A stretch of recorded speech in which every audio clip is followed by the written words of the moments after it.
going on, guys? My name is Agent Psycho, and I'm here to bring you guys the new patch update as of Thursday, November 15th, 2012. This is the new November update. Why is my Skype going off? Anyways, so yes, a couple of new things that have come out. First of all, the silver and gold case events are back. For those guys who remember what that is all about, and if you guys don't, then Nexon basically gives you a free case, silver and gold. They're not very good, but I mean they still have something. But this time it looks like they've changed it up a little bit. It says complete daily job 1 for a silver case and a complete daily job 3 for a gold case. So I don't really know about this. I've stopped doing daily jobs ever since that last daily job event, so I'm not too sure what the details behind this are, but it looks like you can get some pretty sweet items from the cases as well. I mean, 90-day May, 90 days 146 CQB, that could be pretty good. So yes, that is the silver and gold case event in case you guys are interested. The Mega Melee sale. So this is kind of harking back to the melee weapon sales that they had on the permanent Dom Pedro and the permanent tracker knife, but this time all melee weapons are 25% off. That includes Balisong knife, brass knuckles, Dom Pedro sword, Dom Pedro, whatever the hell you want to call it. The M11 tack knife, the machete, Ninjato, Tiger Strider, and tracker knife. So all of these are available for 25% off. Next up is the very nice Mist Uniform supplies drop, or not supply drop, it's a new supply case, and as usual they are putting it on 20% off for the first week. And the new demonic epic weapon is called the Angemalius. I think that's what it's called. It's basically the epic DSR-1. This is kind of like how Nexon made the epic weapon of the F2000 family, the Declan's F2000 tack. They made the NX standard variant the epic variant, and this is kind of what they've done again to DSR-1 family. They took the DSR-1 subsonic, which you can clearly tell it's a subsonic because of that silencer at the end of the barrel, and they basically made it an epic weapon. And you can also tell because if you look at its stats, its accuracy isn't perfect. I think the original DSR-1 and the DSR-1 subsonic also had 98 accuracy as well. So that kind of, I don't know why I would do that, but I mean it's cool anyway, and having a silencer is better than having no silencer, I guess. But I mean, I'm personally someone who really likes to not have a silencer, if you know what I mean, but whatever. But just going off the stats here, the portability basically matches the MSR, so this is an extremely fast sniper rifle. It seems like the rate of fire has also been improved, judging by the rate of fire, because L9 is at 10. I'm not too sure how much the DSR-1s was, but it looks pretty good. Ammo is 6 out of 24, so the ammo capacity has been enhanced a little bit. Sorry about that. And yeah, overall it looks to be a pretty kick-ass looking DSR-1 subsonic epic variant. So I'm looking forward to using this if I can. I don't know if I will, but I'll try to. Anyways, this is a new NX rare. They've basically made the NX rare variant of the M6A2 family, and it's called the M6A3 DMR. This is going to be a sniper rifle, as you can probably tell by the extremely long barrel of this gun and the sniper rifle, or the sniper scope. Kind of looks awkwardly attached now that I think about it. And I'm sorry about my sniffling, I'm still a little bit sick at the moment. So right now, as you can see, the stats on this thing, so the damage is 72, portability is 51, rate of fire is 47, holy okay. Accuracy is a 90, and recoil is at a 70, that's pretty damn high. And oh my god, look at the ammo, 30 out of 30. What the fuck? Anyways, so this really reminds me of the M14 EBR. If you guys have ever used that, it kind of reminds me of it right now, because first of all, large ammo capacity. Now the DMR is the M6A3 DMR is the largest carrying capacity of any sniper rifle in combat arms with 60 bullets. Holy crap. Its damage is really low though. I feel like you can get a lot of 3-shot kills with this thing, and considering it also has a silencer on it, so we'll see. But its portability is extremely fast. That's good, right? Now this makes it the fastest sniper rifle in combat arms with a portability of 51, and the rate of fire is at 47. So holy crap! And as you can see, the AT-22 has returned. So has the CQB camo and the MP7 mod steel and the CQB Mariners, and these are all the NX standard weapons you can get for permanent. And there's a full list.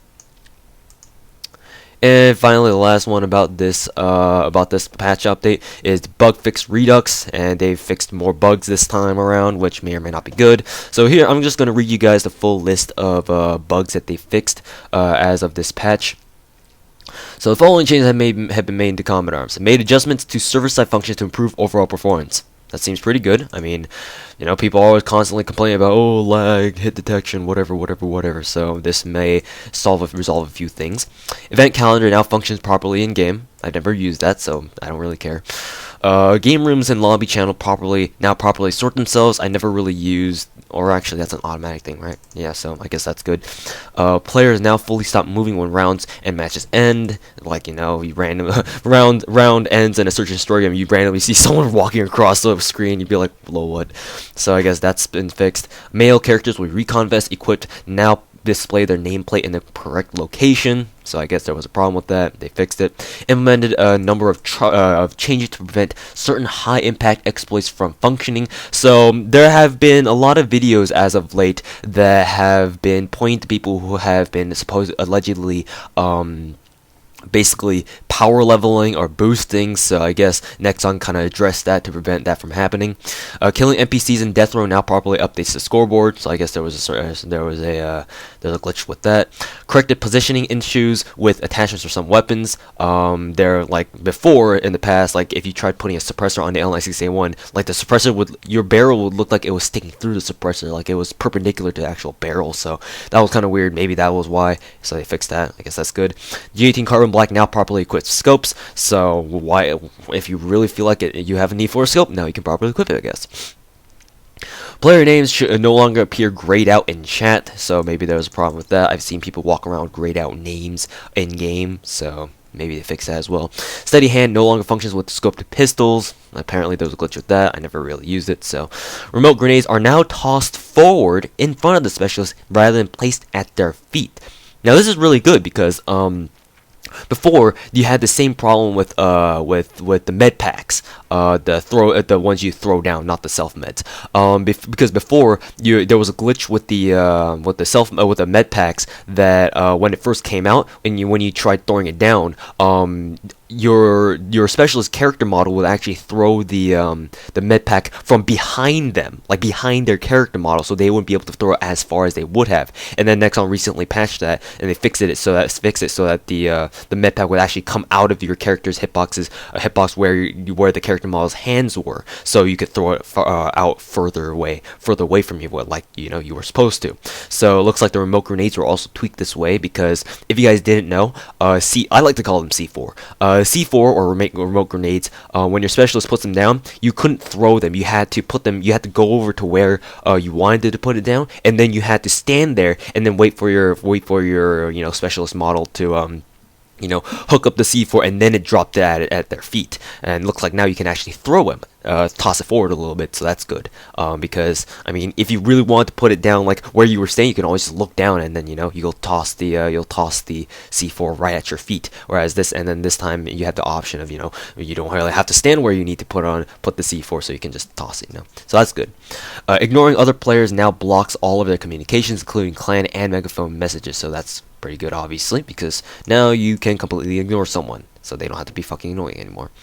I like their tag for the Andromalius. One of the Devil Series weapons powerful enough to send anyone straight to hell. That's nice. And new GP weapon, UMP-SC, purchasable as Second Lieutenant 5. So I really like what Nexon is doing here. They're looking back in their old arsenal, weapons of arsenal, or what the hell? They're looking back in their arsenal to dig up the old weapons, and they're now expanding it. So you know how the Nexon expanded the Mac 10, so it included not only, first of all, at first it was by itself, like only the GP standard variant, and it was only Mac 10, and that's it. And then this year, all of a sudden, they add in a GP rare variant, which is Mac 10 SE, and then they add in a GP. What is there? NX standard?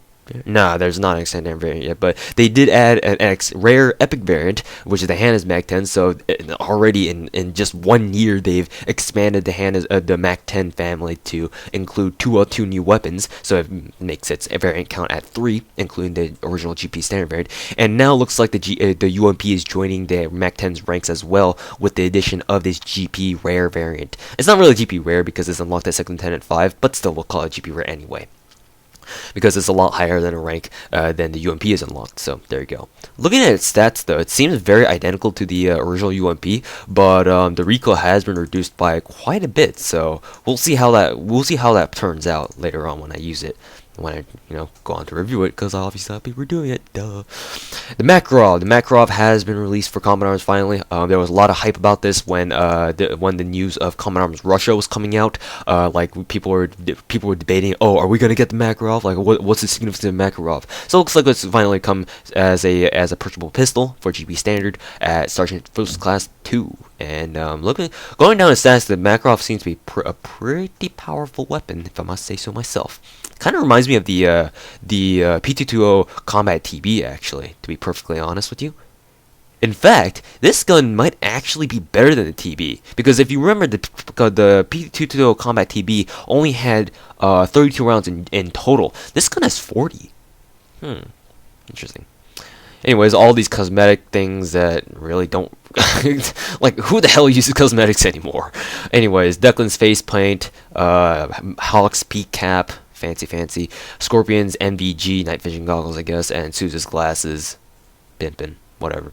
And the known issues, the Macaron's description incorrectly states that the pistol has a 15-round magazine, so they know that it is not correct, it is not displayed properly, and they are going to fix it as soon as possible. So yeah, these are all the things, new updates for Combat Arms as of the moment, and as you can see, my client is now up and ready to go. So I'll come back to yeah, basically get all the reviews done. So yeah, thanks for watching, guys, and I will see you guys later. Hacks! Hacks! Hacks! Hacks! Hacks! Hacks! Hacks! Hacks! Hacks!